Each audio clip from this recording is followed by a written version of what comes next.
여러분 안녕하세요. 반갑습니다.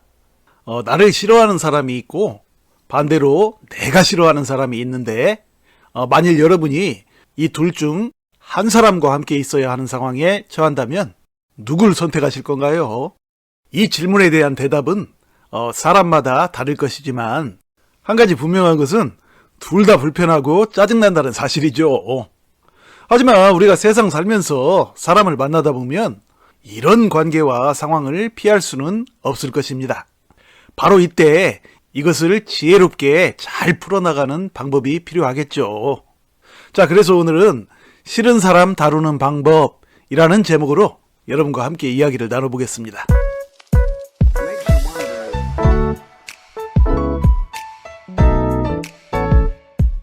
나를 싫어하는 사람과 내가 싫어하는 사람을 다루는 방법에는 각각 세 가지가 있는데요. 그중 먼저 나를 싫어하는 사람을 다루는 방법 세 가지에 대해 말씀드리면, 첫째는 나를 싫어하는 사람이 나에게 아무것도 아닌 것처럼 생각하고 행동하는 것입니다. 나를 싫어하는 그 사람 때문에 내가 화를 내거나 마음에 상처를 입으면 그거야말로 그 사람이 원하는 대로 해주는 꼴이 되죠. 그 사람은 나를 기분 나쁘게 하는데 성공했다며 속으로 그것을 즐기거나 심지어 으스대기까지 할지도 모르니 말입니다. 그러므로 그 사람의 전략에 걸려들지 않으려면 인사도 평소처럼 하고 상대가 기분 나쁘게 굴어도 신경 쓸 가치조차 없는 일인 듯 행동해야 하는 것이죠. 아울러 나를 존중해주는 사람들과 함께 산책도 하고 함께 차도 마시고 밥도 먹으면서 즐거운 시간을 보내는 것이 좋습니다. 이런 방식으로 생각하고 행동하는 것은 나를 싫어하는 사람이 내 정신을 조금 더 지배하지 못하도록 함으로써 내 정신 건강을 지키는 좋은 전략이 될 것입니다.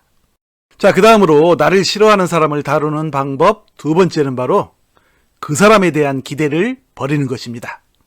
그러니까 나를 싫어하는 사람이 언젠가는 나를 이해하거나 좋아해 줄 것이라는 등의 기대를 접어야 한다는 얘기죠.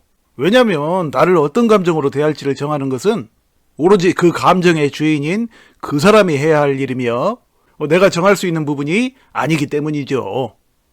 그러므로 우리는 모든 사람에게 사랑받을 수 없다는 사실을 받아들여야 합니다. 만일의 연인이 된다는 것은 애시당초 불가능한 상상이며 아무리 인기가 많은 연예인일지라도 반드시 안티가 있는 것을 보면 그것을 알 수가 있죠. 물론 인간은 누군가에게 미움을 받으면 마음이 다소 착잡해지기도 하는 것은 사실이지만 누구나 그런 상처를 조금씩은 가지고 살아가고 있죠. 자, 그 다음으로 나를 싫어하는 사람을 다루는 방법 세 번째는 바로 상대의 과도한 잘못을 바로 잡는 것입니다. 이것에 관한 공자의 이야기가 있는데요. 어느 날 한 제자가 공자에게 스승님, 악은 선으로 갚아야지요? 라고 묻자 공자는 제자에게 되묻습니다. 그럼 선은 무엇으로 갚느냐? 라고 말이죠. 할 말이 없어진 제자에게 공자는 다음과 같이 말합니다. 악은 선으로 갚는 게 아니라 정으로 바로 세우는 것이다. 라고 말이죠. 여기서 말하는 정은 한자로 뜻 정이 아니고 바를 정이죠. 그러니까 잘못된 것을 바로잡는 것을 의미하죠. 그러니까 만일 상대가 나를 싫어하는 감정을 넘어서 괴롭히는 행동으로까지 이어진다면 즉시 바로잡는 것이 좋습니다.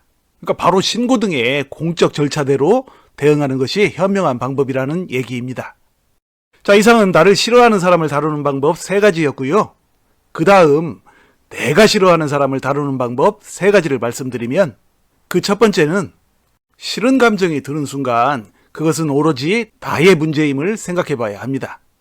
우리는 흔히 누군가가 싫은 이유를 그 사람 탓으로 생각하는데 익숙해져 있지만 실상은 그 사람은 자기 나름대로 타당한 행동을 하고 있는 것입니다. 그러니까 그 사람은 그 사람답게 살고 있을 뿐이고 또 그 사람이 하는 똑같은 행동에 대해서도 나는 싫지만 누군가는 다르게 생각하고 오히려 좋아할 수가 있는 것이죠. 그러므로 그 사람이 싫다는 감정은 오로지 내가 선택한 나의 감정일 뿐임을 인정해야 합니다. 자, 그 다음으로 내가 싫어하는 사람을 다루는 방법 두 번째는 바로 뒷담화를 하는 것입니다. 뒷담화는 실제로 스트레스를 푸는데 적지 않은 도움이 되죠. 독약도 소량을 섭취하면 섭취하지 않는 것보다 몸에 이롭듯이 이 뒷담화도 역시 마찬가지이죠. 불쾌한 감정을 마음속에 꼭 담아두는 것보다는 어느 정도는 발산하는 것이 정신건강에 좋다는 얘기입니다. 하지만 그 사람을 전혀 모르는 내 편의 사람들에게만 해야겠죠. 왜냐면 뒷담화가 돌고 돌아 그 사람의 귀에 들어가기라도 하는 날이면 전쟁이 일어날 수도 있으니까요. 그리고 또 주변 사람들로부터 뒷담화를 좋아하는 사람이라는 이미지가 생기면 본인이 가장 큰 타격을 입으니 조심해야겠죠. 자, 그 다음으로 내가 싫어하는 사람을 다루는 방법 세 번째는 바로 사람은 누구나 이기적 편향을 가지고 있음을 깨달아야 합니다. 이기적 편향이란 자신에게 유리하게 말하고 생각하는 방식을 말하는데요. 쉽게 말해 이것은 잘 되면 내 탓, 못 되면 조상 탓이라는 말이 딱 들어맞는 사고방식이죠. 우리는 기억 속에서 자신도 모르게 본인에게 유리한 정보는 과장되게 기억하고 불리한 부분은 삭제해버리죠. 이러한 이기적 편향 때문에 싫어하는 사람을 더욱 싫어하게 될 수가 있다고 합니다. 어쩌면 저렇게 미운 짓만 골라 하냐 싶겠지만 실상은 미운 짓 하는 것만 내가 골라본다고 말하는 것이 더 정확할 것입니다. 그러니까 똑같은 나라도 나를 좋아하는 사람은 나를 좋게 보고 나를 싫어하는 사람은 나를 안 좋게 보는데 이것 역시 인간의 이기적 편향 심리에 의해서 발생하는 현상임을 알고 남이 나를 좋아하든 싫어하든 그 선택은 그 사람에게 맡기고 가급적 나는 그것에 신경 쓰지 않는 것이 좋다는 얘기죠. 그러니까 그 사람의 감정과 생각은 그 사람의 것이며 내가 통제할 수 있는 영역이 아니라는 사실을 깨달아야 한다는 얘기입니다. 자, 이상으로 싫은 사람 다루는 방법에 대해서 알아보았습니다. 참고로 앞서 말씀드린 우리의 정신세계를 지배하는 이기적 편향, 그러니까 성공하면 내 탓이고 실패하면 남의 탓으로 돌리는 인간의 사고방식은 꼭 나쁜 것만은 아닙니다.